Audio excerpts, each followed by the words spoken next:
All right, this next piece is super important, and I really want to make sure we're locked in on this one. This is something that's going to be really crucial for your success in Worldview Seminar and in Christian ethics. And I think it's just important all the way around. But we do something a little different in here, and we do them, they're called expanded outlines. The idea of expanded outlines is that you can show me all the things you know without having to write whole essays. So I want to reiterate something right off the bat. The best part about expanded outlines is this: they are not essays. Okay, so if at any point in this process, when you're working on your expanded outlines, you realize I'm writing an essay, you're not doing it right. In fact, you will lose points for writing actual essays when I've not asked you to write essays. What I've asked you to do is expanded outlines.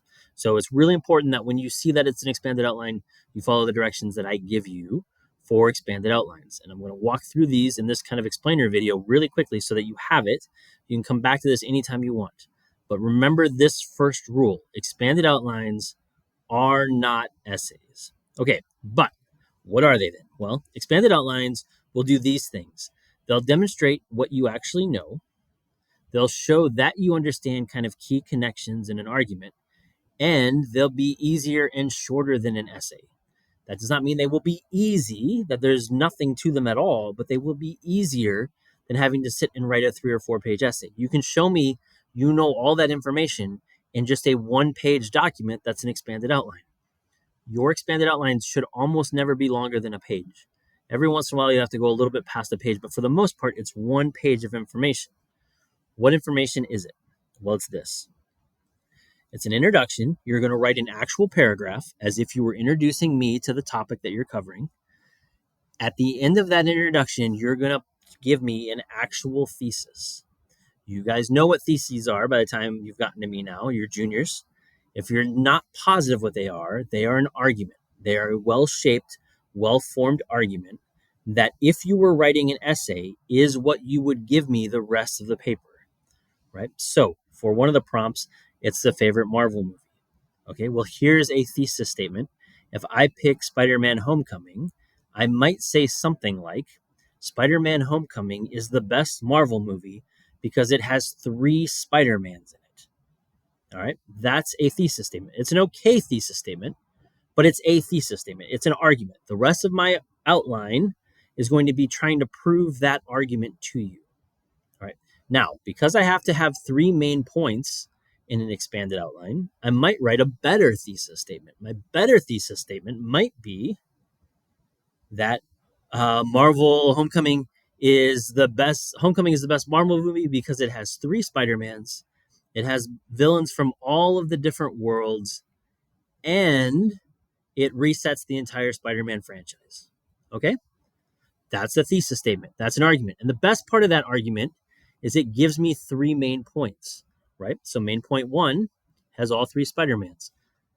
What are my subpoints for main point 1? Pretty easy. I just go through each of the Spider-Mans, right? I've got Toby, I've got Andrew Garfield, and I've got Tom Holland. So I've got all 3, right? Main point 2, it has villains from all the different worlds.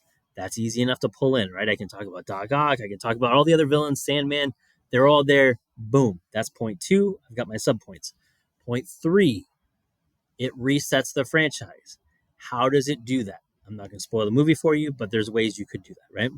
Then you're going to give me a conclusion. This is an actual paragraph again. It's a short paragraph, but what I want you to imagine is that you've written this essay. You are not going to write the essay because an expanded outline is not an essay. But if you had written the essay, how would you conclude it? So you're going to write an introduction as if you were going to write the whole essay, and you're going to write a conclusion as if you had written the whole essay, but you're not going to write any of the stuff in the middle. You're just going to give me the outline points, right? So I don't need 15 paragraphs proving this. I just need 1 paragraph introduction, thesis statement, your 3 main points with their subpoints, but you're not writing whole sentences and whole paragraphs there, and then finally a conclusion. All right, that's what an expanded outline is. That's what we're looking for. So today, you're going to take your notebooks and you're going to write these in your notebooks, and you're going to jump on Schoology and track down. I've got 3 prompts in Schoology. You're just going to look up expanded outline introductions in Schoology. It's right there.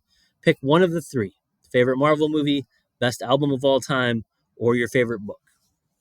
All you're doing is practicing getting the form of this right. So use the template that's there, use the form that's in the document, and just fill it in as you would go. All right. So introduce me to something that's your favorite, right? If you have something else, like if you want to talk about a favorite food or whatever, but I want something that you love. What's something that's you're excited about? Okay. I gave you 3 options to get you started. If you want a different movie, do it. I don't care. Right. But I want you, what I do care about is that you get this form right, right? That you have all these parts in your expanded outline. We're going to take some time to do that now in class. So go ahead and get rolling on it. I can't wait to see what these answers are.